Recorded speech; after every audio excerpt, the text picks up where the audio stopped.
భారత ప్రధాని నరేంద్ర మోడీ జనవరి 22న అయోధ్య రామ మందిరం ప్రారంభోత్సవం తర్వాత ఒక పథకాన్నైతే ప్రకటించేశారు అక్కడి నుంచే. సో అదే ప్రధానమంత్రి సూర్యోదయ యోజన. దీని కింద ఉచిత కరెంటు ఇవ్వబోతున్నట్టు ఆయన ప్రకటించారు. ఇక కేంద్ర బడ్జెట్లో కూడా ఆర్థిక మంత్రి నిర్మలా సీతారామన్ దీనినే రూఫ్ టాప్ సోలరైజేషన్ స్కీమ్గా కూడా అనౌన్స్ చేశారు.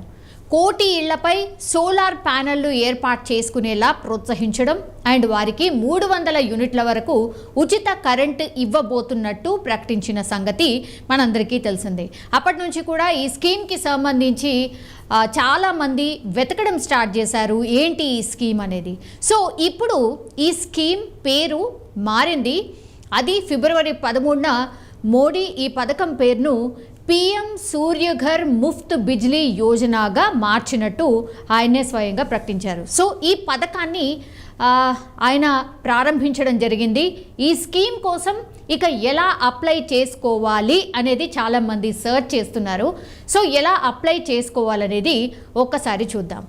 సౌర విద్యుత్ వినియోగం మరింత విస్తరించి అంటే సోలార్కి సంబంధించిన ప్యానెల్స్ పెడుతూ వాటికి సంబంధించిన విద్యుత్ని వినియోగించుకోవడానికైతే ఈ స్కీమ్ని లాంచ్ చేసినట్టు కనిపిస్తోంది.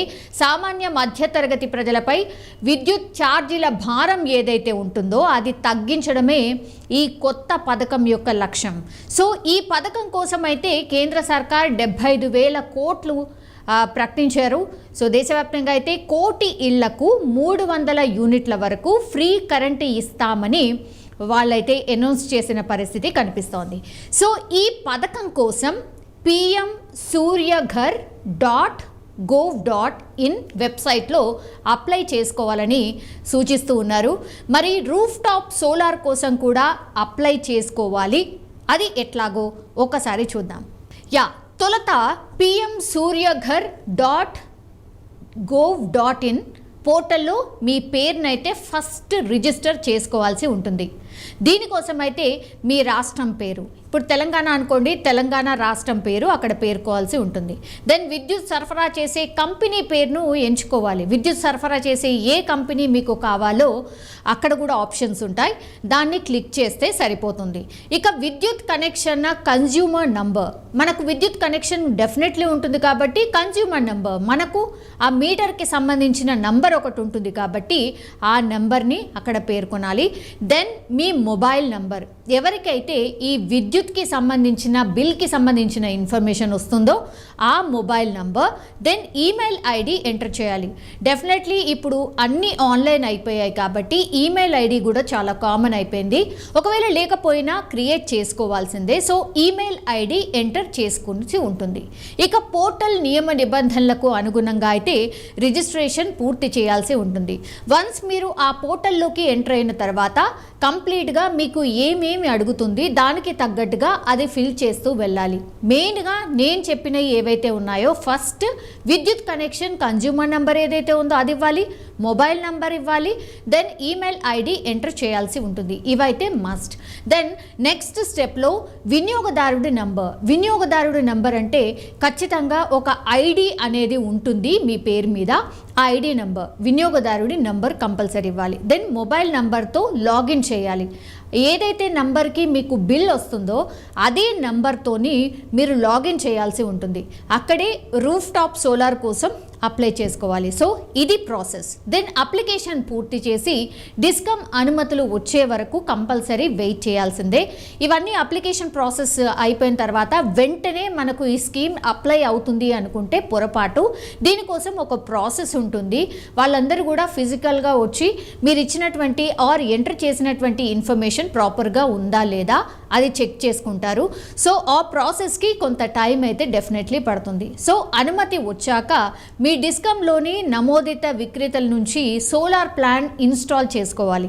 మీకు ఒక్కసారి కన్ఫర్మ్ అయిపోయిన తర్వాత ఆ సోలార్కి సంబంధించిన ప్యానెల్స్ ఏవైతే ఉంటాయో మీరు ఎక్కడైతే పెట్టుకోవాలని అనుకుంటున్నారో కంపల్సరీగా ఆ ప్లేస్ అదంతా కూడా చెక్ చేసుకొని వెళ్తారు.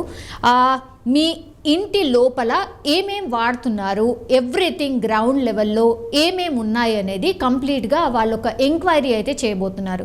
దెన్ ఇన్స్టాలేషన్ పూర్తయ్యాక ఆ ప్లాంట్ వివరాల్ని పోర్టల్లో సమర్పించి నెట్ మీటర్ కోసం అప్లై చేసుకోవాలి. ఇదంతా కూడా కరెంట్కి సంబంధించిన వాళ్ళు ఎవరైతే ఎంక్వైరీ చేస్తారో, ఎంక్వైరీ కోసం వస్తారో ఇవన్నీ ప్రొసీజర్ అంతా చెప్పడం ఉంటుంది. వాళ్ళే దగ్గరుండి ఎక్స్ప్లెయిన్ చేస్తారు. నెక్స్ట్ ఇంకా ప్రాసెస్ ఏంటి, నెక్స్ట్ ఇంకా ఏం చేయొచ్చు అనేది డెఫినెట్లీ చెప్పబోతున్నారు. దెన్ నెట్ మీటర్ను ఇన్స్టాల్ చేసిన తర్వాత డిస్కమ్ అధికారులు తనిఖీలు చేస్తారు. దెన్ ఆ తర్వాత పోర్టల్ నుంచి కమిషనింగ్ సర్టిఫికెట్ జారీ చేస్తారు. ఈ ప్రొసీజర్ అంతా ఫాలో అయ్యాయి, వాళ్ళన్నీ తనిఖీలు చేసుకున్న తర్వాత ఓకే వీళ్ళు అర్హులు అనుకున్న తర్వాత ఆ పోర్టల్ నుంచి ఒక సర్టిఫికెట్ వస్తుంది. ఆ సర్టిఫికెట్ వచ్చిన తర్వాత దెన్ మీరు ఈ పథకానికి అర్హులవుతారు. సో ఈ రిపోర్ట్ పొందాక మీ బ్యాంక్ అకౌంట్ డీటెయిల్స్ సహా క్యాన్సల్డ్ చెక్ని కూడా పోర్టల్లో సబ్మిట్ చేస్తే 30 రోజుల్లోగా మీ ఖాతాల్లో సబ్సిడీ జమ అవుతుంది. సబ్సిడీ అమౌంట్ కింద ఈ స్కీమ్ పూర్తిగా డిజైన్ చేసున్నారు కాబట్టి కంప్లీట్లీ ఆ ప్రాసెస్ అంతా ఫినిష్ అయితే కానీ మీకు 30 రోజుల్లోగా మీ ఖాతాల్లో ఆ సబ్సిడీ అమౌంట్ ఏదైతే ఉంటుందో అదైతే జమ అవుతుంది. సో ఈ పూర్తి ఇన్ఫర్మేషన్ ఆధారంగానే ఈ స్కీమ్ ఎట్లా వర్క్ అవుతుంది, ఏమేమి అవసరం అవుతాయి అండ్ ప్రొసీజర్ ఏంటి అనేది కంప్లీట్లీ మీకైతే అర్థమయ్యే ఉంటుంది. సో ఇంత ప్రొసీజర్ ఫాలో అయితే కానీ మనం అనుకున్నటువంటి ఏదైతే pmsuryaghar.gov.in పోర్టల్లో ఈ కంప్లీట్ ప్రొసీజర్ ఫాలో అయితే కానీ మనము ఈ స్కీమ్కి సంబంధించి అంటే మనం అర్హులం కాము. ఇదంతా గ్రౌండ్ లెవెల్లో చెక్ చేసుకున్న తర్వాతే ఈ 300 యూనిట్ల ఫ్రీ కరెంట్ ఏదైతే కేంద్ర సర్కార్ ఇస్తోందో దానికి అర్హులుగా అవుతాం.